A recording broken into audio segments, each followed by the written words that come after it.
magbasa sa Aklat ni Isaias, chapter 9, verse 6.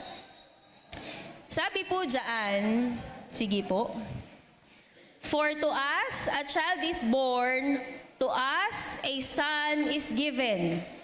The government will be on his shoulders, and he will be called Wonderful Counselor, Mighty God, Everlasting Father, Prince of Peace." Sa verse 7 po, "Of the increase of his government and peace, there will be no end. He will reign on David's throne and over his kingdom, establishing and upholding it with justice and righteousness from that time on and forever. The zeal of the Lord Almighty will accomplish this." So basahin po natin sa Tagalog. Yan. So basahin po natin sa Tagalog. Hi, Liam. Ayan. So sa Tagalog po, atin pong basahin. "Sapagkat sa atin ay ipinanganak ang isang bata, sa atin ay ibinigay ang isang anak na lalaki, at ang pamamahala ay maaatang sa kanyang balikat. At ang kanyang pangalan ay tatawaging Kamangha-mangha, Tagapayo, Makapangyarihang Diyos, Walang Hanggang Ama, Pangulo ng Kapayapaan." Sa verse 7 po, "Ang paglago ng kanyang pamamahala at ng kapayapaan ay hindi magkakaroon ng wakas sa luklukan ni David at sa kanyang kaharian, upang itatag at upang alalayan ng kahatulan at ng katwiran mula ngayon hanggang sa magpakailanman. Isasagawa ito ng sikap ng Panginoon ng mga hukbo." So pagpalain po ng Panginoon ang kanyang mga salita.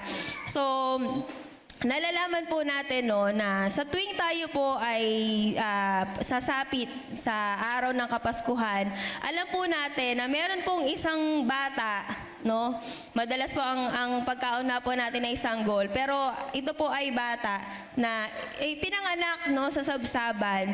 At yung pagkapanganak po ng atin pong Panginoong Jesus ay siya pong panimula ng kanya pong pagkasilang dito sa mundo upang tupdin yung sinasabi po ng Juan 1:1.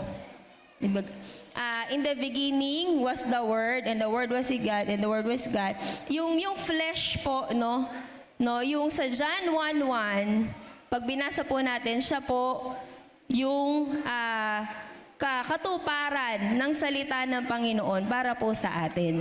At ito po ay sumisimbolo na dahil ipinanganak po ang ating Jesus, ibinigay na po sa atin yung panimula ng pag-asa na kahit ano man po ang mangyari sa buhay natin, meron pong Panginoon na ibinigay ang ating Diyos Ama para po tayo ay tubusin sa kung ano man po yung bagay na kilalagayan po natin. So una pong nung nakita po yun ng tatlong haring mago, ay talaga meron po sila mga presents, and yun po ay may mga simbolismo. At sabi po kanina doon po sa ating handiworks, yung kanina pong naka-black light. Sabi po doon, hindi po lamang sa pagsilang ng Panginoong Jesus ang buong kabuuan ng atin pong buhay. Ito po ay pasimula lamang. Kaya nga po, 'di ba, pag December 25, sineselebrate po natin ang birthday ni Jesus. Kasi doon po yung pinapaniniwalaan po natin na siya po ay ipinanganak. Pero ang kabuuan po ng buhay na walang hanggan ay doon po sa katuparan ng kanya pong layunin at misyon dito po sa mundo. At yun po ay nasusulat sa John 3:16. Ano po ang sabi ng John 3:16? Sabay-sabay nga po. "For God so loved the world that He gave His one and only Son, that whoever believes in Him shall not perish but have eternal life." So, ito po, mula nung siya po ay ipinanganak, hanggang sa matupad po yung kanyang misyon, doon po nababalot yung atin pong buhay. Yung tinatawag nating everlasting life. At nung ano po natin kanina, sabi 'di ba, it's not about the manger. Hindi lang po yung sabsaban. Okay? Hindi lamang po yung baby na nasilang, kundi ito po ay patungkol din sa katuparan nung pagkakapako ni Kristo sa krus at siya po ay nabuhay. Nabuksan yung yung gumulong ang stone, sabi, that was rolled away. Yun po yung katunayan na siya po ay nabuhay pagkatapos ng ikatlong araw. At nung siya po ay nabuhay ng muli, yun po ay patunay na tayo rin po ay nagkaroon ng karapatan magkaroon ng buhay after po ng kasalanan. At yun po ay dahil sa biyaya na tinanggap natin mula sa Panginoon. So ngayon po, ngayong gabi, simple lamang naman po ang mensahe. Ang Panginoon po ay source ng everlasting life. Yung tinatawag po nating everlasting life, si Jesus na po yun. Inihayag na po ng Panginoon yung everlasting chance. Nakalahad na po yun. Ilang libong taon na ang nakalilipas. Sa tuwing tayo po ay magse-celebrate ng Kapaskuhan, sabi po kanina no atin pong video, Pasko o Pasko. Saka sa atin pong sa atin pong sitwasyon ngayon sa mundo, napakabilis na mga pangyayari. Parang kailan lang nag-New Year, tapos nagmahal na araw, gumraduate yung mga anak niyo po, 'di ba? Nag-birthday, ganyan. Nagkaroon ng eleksyon, natapos, nagkaroon ng iba-ibang sitwasyon sa mundo, nagkaroon ng gera, una ang Russia, pangalawa yung Israel naman. So dire-diretso po, no? Pero isa lang po ang nananatili. At yun po ang pagmamahal ng Panginoon para sa atin. So ngayong gabi po, isang simpleng mensahe, pero nawa po ay maunawaan po natin. Ang everlasting life ay ibinigay na sa atin na tsansa ng Panginoon. Wala lang tayo po ay kumilala at tumanggap sa ating Panginoon bilang ating pong Diyos at tagapagligtas. Kaya lang po, minsan, pag po tayo ay dumadana sa maraming pagsubok, may iba-iba po tayong sitwasyon na dumadaan po tayo sa pagkakataon na nagiging pas ako kaysa po sa Pasko. Nalilimutan po natin yung lalim nung pagmamahal ng Diyos sa atin. Kaya po ngayong gabi, nais ko pong maunawaan nyo na bawat isa po sa atin, ano man po yung pagkakataon, gaano man tayo ka-busy, gaano man karami yung mga bagay na pinagdadaan, o iba-iba man po yung priority natin o sitwasyon sa buhay. Lagi pong may pagkakataon na tayo po ay mag-celebrate ng Kapaskuhan, sapagkat yun po yung pasimula.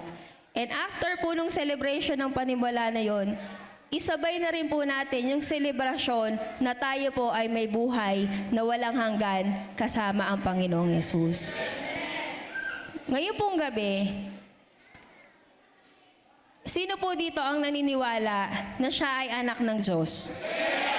Pwede bang taas ang kamay na nagsasabing siya ay anak ng Diyos? At kung yung nagtaas ng kamay na yan, o yung iba na hindi pa sigurado, kung ikaw ngayon ay naniniwala na anak ka ng Diyos, pwede bang tumayo ka? Tayo tayo, yan. Tayo tayo ngayon. Yan.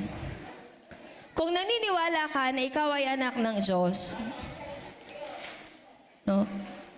tanggapin po natin. Muli, i-refresh po natin yung atin pong mga puso na mayroong Panginoon na hindi lamang dahil mayroong ganitong pagkakataon, mayroon tayong celebration, may event, kaya po tayo naririto. Ilagay po natin yung atin pong mga puso ngayong gabing ito na kaya tayo nandito ay dahil meron tayong malaking pribilehiyo na natanggap mula sa Panginoon. At yon ay ang magkaroon ng pag-asa na tayo po ay magkakaroon ng buhay na walang hanggan pagkatapos po ng ating pong buhay dito po sa mundo. So ngayong gabi, pwede bang lahat po tayo ay pumikit? At tayo po ay magpasalamat sa Panginoon. O kung meron po sa inyo na hindi ka pa sigurado, kung tinanggap mo na talaga yung everlasting life na inihahain sa iyo ng Panginoon, this is the time for you. Nabuksan mo yung puso mo. Sabi ng Panginoon, whoever believes in Him shall not perish but have eternal life. Kung sa palagay mo, dumadaan ka sa sitwasyon na nasaan na nga ba ako sa pananampalataya ko? It's time for you to pull back yourself at lumagay ka sa sitwasyon kung saan una mong nakilala ang Panginoong Hesus. Ang pag-ibig ng Diyos sa bawat isa po sa atin ay ganap. Ang pag-ibig po ng Panginoon para sa atin ay hindi nagbabago. Kung ikaw ay hindi sigurado sa iyong kaligtasan, kung meron man dito na nag-aalinlangan pa, ito yung pagkakataon mo para muli mong tanggapin. At tanggapin mo ang ino-offer ng Panginoon sa iyo na kaligtasan.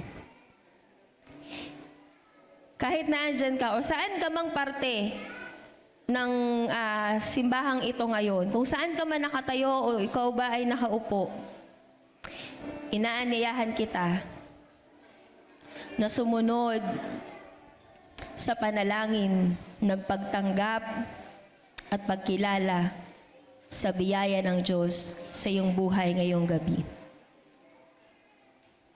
Sabihin mo, magmumula sa iyong puso, Panginoon, inaamin ko po ang aking kasalanan. Inaamin ko po ang aking kakulangan sa mga bagay na nais mo para sa aking pong buhay. Ngayon pong gabi, akin pong itinatalaga ang aking pong buhay upang ikaw ay aking tanggapin bilang aking Diyos at tagapagligtas. Hinihingi ko ang kapatawaran ng aking mga kasalanan, gaya ng pangako mo sa iyong mga salita. Tinatanggap kita bilang aking Diyos at tagapagligtas. At mula sa araw na ito, hinihingi ko po ang pagsama ni Banal na Espiritu upang ako po ay mas lumalim pa sa aking pagkakilala sa iyo. Tinatanggap kita bilang aking Diyos, tagapagligtas. Salamat po sa pangalan ni Jesus. Amen. At sa lahat pa po, no? Sa lahat po na nagsasabi na ako ay anak ng Panginoon, I have the everlasting life. I challenge you right now. Sabi natin, kung ikaw ay nakakilala sa Panginoon, hindi ka magsasawa o hindi ka makukontento na ikaw lang. Marami pa tayong makakilala na kailangan ng buhay na walang hanggan pagkatapos sa mundong ito. Pwede bang ipanalangin natin sila? O kung ikaw man mismo ay nahihirapan na sila ay madala sa Panginoon, just pray for them. Kung ikaw ay walang burden, just pray for it to have a burden. Ibibigay ng Panginoon sa iyo kung ano ang nais mo. Sige po, tayo pong lahat ay manalangin. Hallelujah, Jesus. Panginoon, aming Diyos, aming Ama, nagpapasalamat po kami sa amin pong kapatawaran, sa amin pong mga kasalanan. Salamat, Panginoon, sa biyaya na amin pong natanggap mula sa iyo. Dalangin ko po, Panginoon, ang bawat isa po sa amin ay patuloy na magkaroon ng puso na kagaya ng iyong puso Magkaroon kami, Panginoon, na pasanin na kagaya ng ipong pasanin. Huwag po kaming manatili na kami lamang. Tulungan mo kami, Panginoon, na mas lalo pang lumalim ang aming pong pagnanasa, na kami po ay makapaghikayat pa ng maraming kaluluwa. Lord, as we celebrate Christmas, help us celebrate our lives.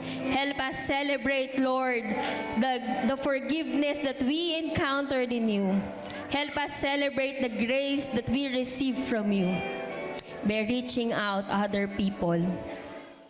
Lord, help us to be brave, to be courageous, not to be selfish. But help us, O God, to reach souls for Jesus. Panginoon, maraming salamat po sa iyong kapatawaran, sa iyo pong pagmamahal sa amin.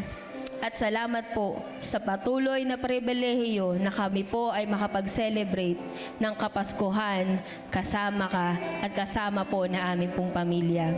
Mula ngayong gabi, Panginoon, patuloy namin pangahawakan ang iyong pag-ibig, pangahawakan namin, Panginoon, ang iyong pong biyaya. Kaya naman po, Ama, patuloy namin pangahawakan ang everlasting life na ibinigay mo po para sa aming lahat.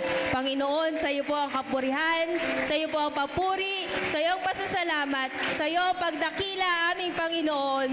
Hallelujah, Jesus. Hallelujah.